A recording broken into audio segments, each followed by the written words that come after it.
Hello friends, स्वागत है आप सभी का आपके अपने YouTube channel geography bye MCQ में। हमारी क्लास 11th ज्योग्राफी की एमसीक्यू सीरीज चल रही है जिसमें 3 चैप्टर कंप्लीट हो चुके हैं और आज स्टार्ट करने वाले हैं चैप्टर 4 जिसका नाम है महाद्वीपों और महासागरों का वितरण। इसका क्वेश्चन नंबर फर्स्ट है, अटलांटिक महासागर की दोनों तरफ की तटरेखाओं में किस प्रकार की समानता पाई जाती है? ए असममित, बी सममित, सी उन्नति, डी क्षरण। तो इसका सही आंसर क्या हो जाएगा? अटलांटिक महासागर के दोनों तरफ की तटरेखाओं में सममित तटरेखा पाई जाती है, मतलब दोनों में समानता पाई जाती है। नेक्स्ट क्वेश्चन है, दक्षिण व उत्तर अमेरिका, यूरोप और अफ्रीका के जुड़े होने की संभावना सबसे पहले 1596 में किसने व्यक्त की थी?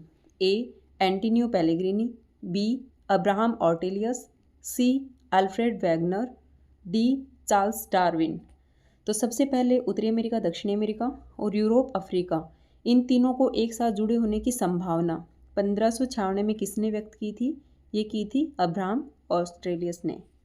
नेक्स्ट क्वेश्चन है, निम्नलिखित में से किसने सर्वप्रथम यूरोप, अफ्रीका और अमेरिका, इन तीनों महाद्वीपों को एक साथ मानचित्र पर दिखाया था? A Abraham Ortelius, B Arthur Holmes, C Alfred Wegener, D Antonio Pellegrini. तो सबसे पहले यूरोप, अफ्रीका और अमेरिका, इन तीनों महाद्वीपों को एक साथ मानचित्र पर किसने दिखाया था? Antonio Pellegrini. अब्राहम ऑर्टेलियस, जैसे अभी देखा हमने कि 1596 में इसने सबसे पहले इन तीनों महाद्वीपों को एक साथ जुड़े होने की संभावना व्यक्त की थी। इसी प्रकार आर्थर हॉम्स है, इन्होंने 1930 में संवहन धारा सिद्धांत दिया था। अल्फ्रेड वैगनर ने 1912 में महाद्वीपीय विस्थापन सिद्धांत दिया था। नेक्स्ट क्वेश्चन है, महाद्वीपीय विस्थापन सिद्धांत किसने प्रस्तुत किया था? जस्ट अभी देखा है हमने, महाद्वीपीय विस्थापन सिद्धांत किसने दिया है? A Darwin, B Alfred Wegener, C Newton, D अरस्तु। तो सही आंसर क्या हो जाएगा? Option B Alfred Wegener. इन्होंने महाद्वीपीय विस्थापन सिद्धांत कब दिया था? 1912 में। नेक्स्ट क्वेश्चन है, महाद्वीपीय विस्थापन सिद्धांत किस वर्ष प्रस्तुत किया गया? इसका सही आंसर 1912, अभी देखे हैं पीछे। और किसने दिया था? अल्फ्रेड वैगनर ने। नेक्स्ट क्वेश्चन है, अल्फ्रेड वैगनर के अनुसार सभी महाद्वीप प्रारंभ में किस एक भूखंड से जुड़े थे? ए लोरेशिया, बी गोंडवानालैंड, सी पेंजिया, डी पैंथालासा। तो अल्फ्रेड वैगनर ने बताया था कि सभी महाद्वीप प्रारंभ में एक भूखंड से जुड़े हुए थे और उसका नाम क्या बताया था? Option C Pangaea. इन्होंने कहा था कि सभी महाद्वीप एक भूखंड से जुड़े हुए थे जिसको इन्होंने पेंजिया नाम दिया था और ये पेंजिया चारों तरफ से एक महासागर से घिरा हुआ था जिसको इन्होंने क्या नाम दिया था? पैंथालासा। पेंजिया का नाम क्या था? पेंजिया का अर्थ क्या होता है? पेंजिया का अर्थ होता है संपूर्ण पृथ्वी और पैंथालासा का होता है जल ही जल। नेक्स्ट क्वेश्चन है, पेंजिया के चारों ओर घिरे विशाल महासागर का नाम क्या था? जस्ट अभी देखा है कि पेंजिया के चारों ओर जो विशाल महासागर घिरा हुआ था उसका नाम था पैंथालासा। नेक्स्ट क्वेश्चन है, पेंजिया का विभाजन सबसे पहले किन दो बड़े महाद्वीपीय खंडों में हुआ? ए एशिया और अफ्रीका, बी लोरेशिया और गोंडवानालैंड, सी यूरोप और एशिया, डी ऑस्ट्रेलिया और अंटार्कटिका। तो पेंजिया का विभाजन हुआ था किन दो बड़े टुकड़ों में? इसका विभाजन हुआ था ऑप्शन सी बी लोरेशिया और गोंडवाना। जो उत्तर की तरफ था, नॉर्थ की ओर, वो था लोरेशिया और जो साउथ की तरफ था वो क्या था? गोंडवानालैंड। नोट के रूप में मैंने कुछ इंपॉर्टेंट डिटेल्स डाली हैं यहाँ पर। पेंजिया, जिसका हमने पीछे देखा था कि वैगनर ने बताया था कि सभी महाद्वीप एक भूखंड से जुड़े हुए थे जिसको उन्होंने पेंजिया नाम दिया था और उसका अर्थ है संपूर्ण पृथ्वी।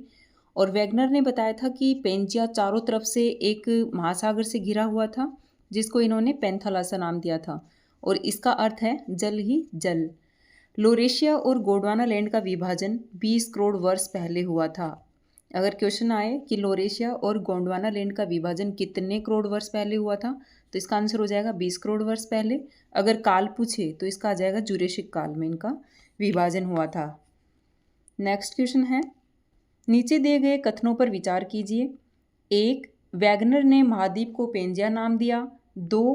पेंजिया के विखंडन के परिणाम स्वरूप उत्तरी भूखंड गोंडवाना व दक्षिणी भूखंड लोरेशिया कहलाया। उपरोक्त में से कौन सा कथन असत्य है? ए केवल एक, बी केवल दो, सी एक और दो दोनों, डी ना तो एक और न ही दो। तो इसका सही आंसर क्या होगा? वैगनर ने महाद्वीप को पेंजिया नाम दिया, ये बिल्कुल सही है। दूसरा कथन है पेंजिया के विखंडन के परिणाम स्वरूप उत्तरी भूखंड गोंडवाना, नहीं, ये था दक्षिणी भूखंड था, उत्तरी भूखंड नहीं था। और दक्षिणी भूखंड लोरेशिया, नहीं, ये उत्तरी भूखंड लोरेशिया था।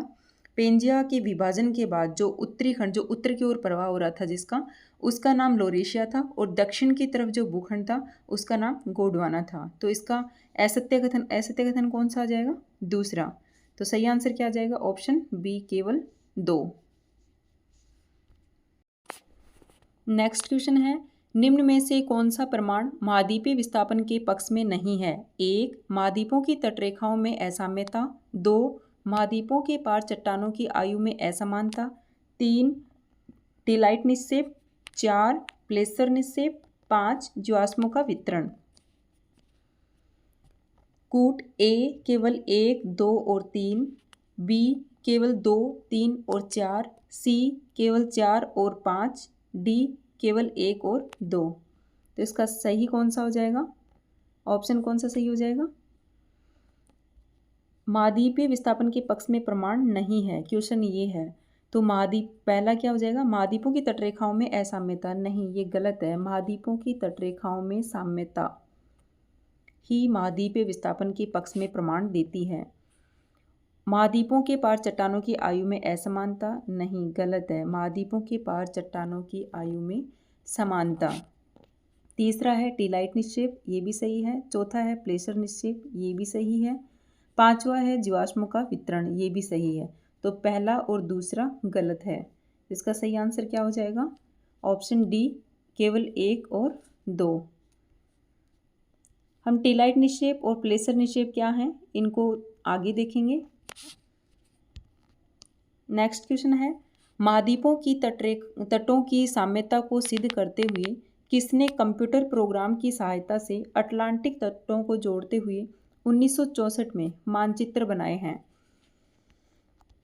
ए Bullard, B Tuzo Wilson, C Alfred Wegener, D Antonio Pellegrini.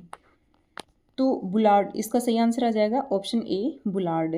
Bullard ने ही सबसे पहले जो महाद्वीपों की तटरेखाएं थी उनकी साम्यता को सिद्ध करने के लिए कंप्यूटर प्रोग्राम की सहायता से एक मानचित्र बनाया था।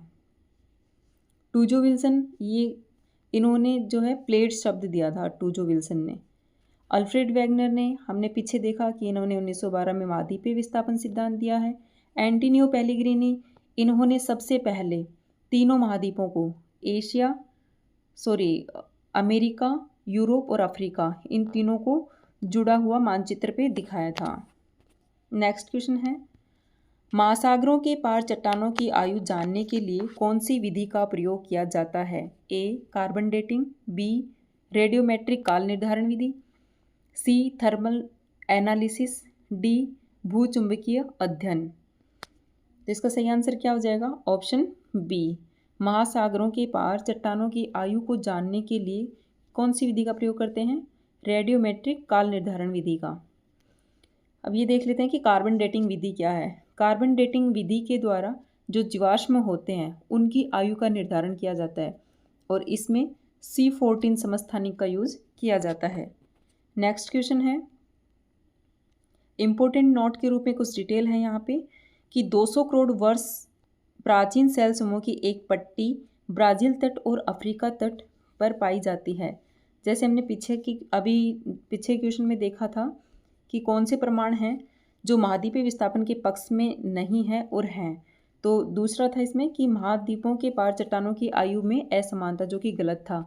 तो इसका ये था कि महाद्वीपों के पार चट्टानों की आयु में समानता है। जैसे 200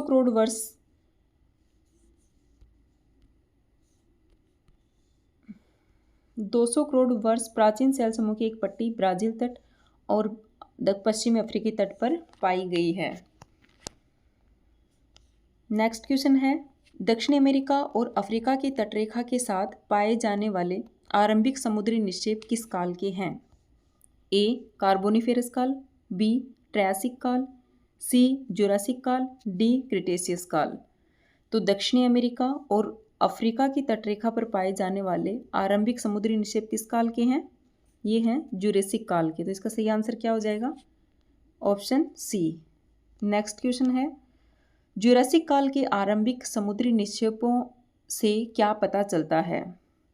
कि जो जुरासिक काल के समुद्री निक्षेप मिले हैं उनसे हमें किस चीज़ की जानकारी मिलती है? ऑप्शन ए, महासागर पहले से मौजूद थे, बी, महासागर की उपस्थिति वहाँ नहीं थी, सी, महाद्वीप स्थिर थे, डी, महाद्वीप छोटे हो रहे थे। तो इसका सही आंसर क्या आ जाएगा? ऑप्शन बी, महासागर की उपस्थिति वहाँ नहीं थी। नेक्स्ट क्वेश्चन है, रेडियोमेट्रिक काल निर्धारण विधि का उपयोग किसके लिए किया जाता है? अभी हमने इसको पीछे देखा था, वही क्वेश्चन फिर से रिपीट हो गया है। रेडियोमेट्रिक काल निर्धारण विधि का उपयोग सेल समूहों की आयु के निर्धारण के लिए किया जाता है और जीवाश्मों की पहचान के लिए इसमें किया जाता है कार्बन डेटिंग विधि का। नेक्स्ट क्वेश्चन है, टीलाइट किस प्रकार की चट्टान है? ऑप्शन ए, आग्नेय चट्टान, बी, रूपांतरित चट्टान, सी, अवसादी चट्टान, डी, कायंत्री चट्टान। तो टीलाइट क्या है? यह एक अवसादी चट्टान है। ये हिमानी निक्षेपण से निर्मित चट्टानें हैं टीलाइट। नेक्स्ट क्वेश्चन है, टीलाइट का निर्माण किसके कारण हुआ है? अभी पीछे बताया है टीलाइट का निर्माण हिमानी निक्षेपण से हुआ है।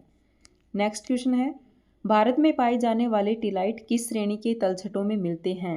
ए, अरावली श्रेणी, बी, गोंडवाना श्रेणी, सी, कश्मीर श्रेणी, डी, सतपुड़ा श्रेणी। तो इसका सही आंसर क्या हो जाएगा? ऑप्शन बी, गोंडवाना श्रेणी। भारत में पाए जाने वाले टीलाइट गोंडवाना श्रेणी में मिलते हैं।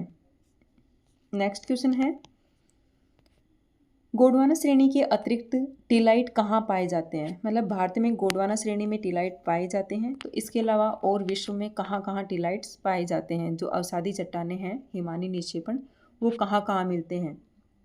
Option A, Africa Madagascar, B, Antarctica Falkland द्वीप, सी, ऑस्ट्रेलिया, डी, उपरोक्त सभी। तो इसका सही आंसर क्या आ जाएगा? उपरोक्त सभी। टीलाइट भारत के अलावा Africa, Madagascar, Antarctica, Falkland, Australia, इन सभी जगह पे टीलाइट्स मिलते हैं। नेक्स्ट क्वेश्चन है, निम्न कथनों पर विचार कीजिए।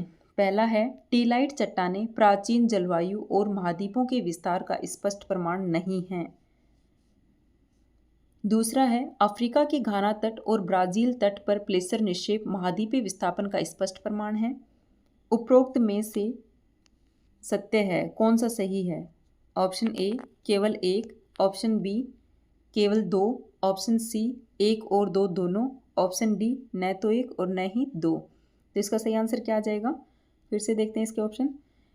टीलाइट चट्टानें प्राचीन जलवायु और महाद्वीपों के विस्तार का स्पष्ट प्रमाण नहीं है, ये गलत है, ये स्पष्ट प्रमाण है। अफ्रीका के घाना तट और ब्राजील तट पर प्लेसर निक्षेप महाद्वीपीय विस्थापन का स्पष्ट प्रमाण है, ये बिल्कुल सही है। तो इसमें क्या पूछा है कि सत्य कौन सा है? तो सत्य हो जाएगा केवल दो, ऑप्शन बी। आज के इतने ही क्वेश्चन थे और कुछ और क्वेश्चन बच गए हैं, वो हम आगे की वीडियो में देखेंगे। आज के लिए इतना ही, धन्यवाद।